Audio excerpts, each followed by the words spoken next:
Hey everyone, Anthony 4x4 Diesel. Catch cans. Everybody loves catch cans. Well, not everybody loves them. Some people love selling catch cans and some people don't like catch cans. The question's been asked, why does a catch can void the warranty on a new car? Something along those lines. It's been around, you know, whether it's on one of our Facebook groups, in the comments on the YouTube channel, wherever. It's been asked a couple of times. We've got a playlist, I reckon, on catch cans, haven't we? I don't know, it's been years since I've looked at it, but if you look at our YouTube channel, playlists, there's a lot of subject headings there that you can have a look at and a fair bit of waffle. So let's get straight to the point with this one. Now, I'm not Toyota Motor Corporation or Toyota Motor Corporation Australia or a Toyota dealership.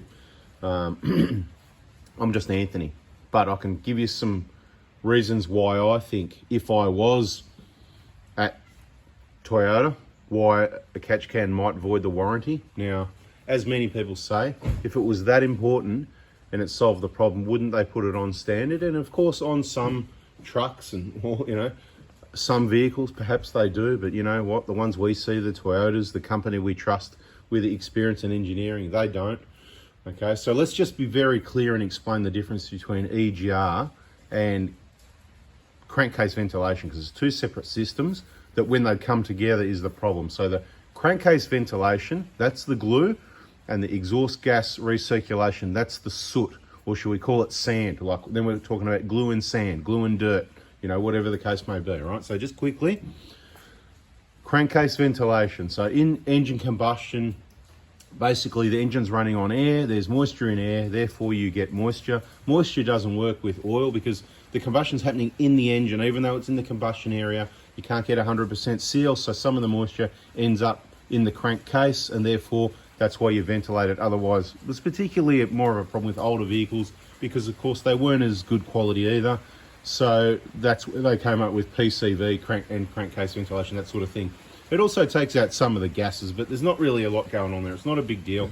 And also pressure under different circumstances, so that the engine is under pressure and popping seals, stuff like that, which is, you've already got a hint into one of the reasons, because you can have problems with catch cans. Now, the other side of the system is the EGR, exhaust gas recirculation. That's, you know, for example, that's over this side. You've got your EGR cooler generally. Depends what engine. This is a 1GD FTV. Somebody asked about on a new car warranty, so I thought, you know what, let's have a look at that one while we're discussing it.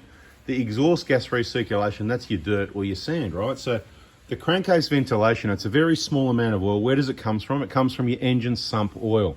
And you know, in 10,000 Ks, if your oil level isn't low, then you know you haven't used much oil. It's not like there's litres of oil going through your intake. And if there is, you got problems, or maybe it's a really high performance vehicle that you would need a catch can. It actually catches it and you set it up to feed it straight back to the sump. You know, really high performance vehicle, race car type, high compression, you know, another video, whole another story, right? So if you want to hear all the other stories, subscribe, turn the bell on. Okay, so we've got that sorted. There's only a very small amount of very light oil that if you put your finger in the intake and wiped it, you could look at it and go, you know, there's hardly anything there. So it's not like a thick coating. It's not like any sort of coating that's going to reduce your intercooler effectiveness or anything like that. That's just myths and rubbish people talk about. Somebody says something online, it's just absolute rubbish. I've said it before, you've got to be careful who you listen to and what crap you read, okay? There's a lot of people on our groups that write stuff that's accurate because they've been educated by someone that sort of knows how things work. Anyway, you will find at the joins in the hoses an accumulation of oil, which might make it look like a lot because that's where there's a low point, you know, where the hose joins the pipe, that sort of thing. So don't judge it by that. Like, for example, on the 1KDs over here at the top, right where that little rubber sock joins the intercooler to the throttle body, you're going to get a little pool of oil sitting in there. That's, you know, that's thousands of kilometers of oil just a little bit sitting there, and it's not going to build up. It just sits there because it's sitting there in a crack that just sort of doesn't matter. So what happens is you've got the oil coming through, and then you've got the exhaust gas recirculation, which is a bad idea because you've got all your dirty black soot particles, and of course that sticks to the oil and starts building up layers, and that's what cakes up your intake. And the newer the vehicle, the worse the problem, and it's across all brands generally. You know, it's not a Toyota problem. Once again, we pick the best vehicles because we're busy and we want less work. So you know what, we use the best vehicles, we maintain the best vehicles, so why wouldn't we just teach you how to maintain and look after your best vehicle as well? If you haven't got the best vehicle, well, that's okay too. You know, you still need to do the maintenance. You can only do the best you can with what you got in front of you. Anyway, back on topic.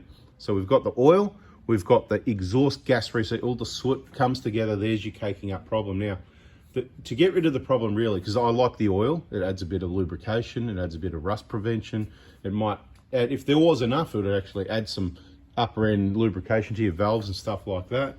And there is some evidence that it possibly does, because there's a number of vehicles, not just the examples we've had, you know, from 10 years ago roughly now on the 1KDs with catch cans, that the valve clearances are tighter and stuff. Issues like that we talked about in other videos. Check out the playlist, injector information, all that sort of thing. Check that out. And yeah, we'll, sorry, a bit of an interruption there, a bit of an unplanned interruption. But anyway, so to solve the problem, you want to take away the exhaust gas recirculation if you could, because that's the real problem. The oil's not the problem. So by having a catch can, it's a bit of a band-aid problem. So, you know, it's a bit of, like, just how it sounds. Catch can, you put a catch can, let's just pretend there was a can here, and there's a hose that goes in and out. So that your normal crankcase ventilation, instead of just going straight where it's meant to go, which has got the best flow, which is what you want to evacuate everything out of engine the best. As soon as you add a filter in line and a can and a longer pipe, it's going to not flow as well. You've got a filter's going to reduce that. The filter can block up. There can be problems with catch cans. So this is what I believe is the reason why they would say, you know, it could void some warranty, and they'll talk about this sort of thing with warranty, because there's a lot of problems with catch cans. I'm not going to worry about what brands. Oh, I get a good quality one, someone will say. Even good quality ones, whatever. People, I've even seen them installed by four-wheel drive shops upside down. I mean, this is how smart people are that, you know, we're working on your vehicle. So just be aware of it. That's the only reason I can think of, really. It's that it could block up and cause pressure, and we've seen it's happened before for a number of people. We've seen it, we've heard about it. Hasn't happened on any of our vehicles because I've never installed a catch can. I've only removed them, and even that's rare because most people wouldn't bring me a vehicle with a catch can. None of my vehicles have a catch can. You just don't need one. It's as simple as that.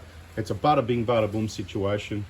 But so to answer the question quite clearly, I can't tell you, but I believe if they had a reason why a catch can's going to void your warranty, that'll be because of the possibility of the restriction, the flow, the block filter, the bad setup. Maybe it's full of oil overflowing.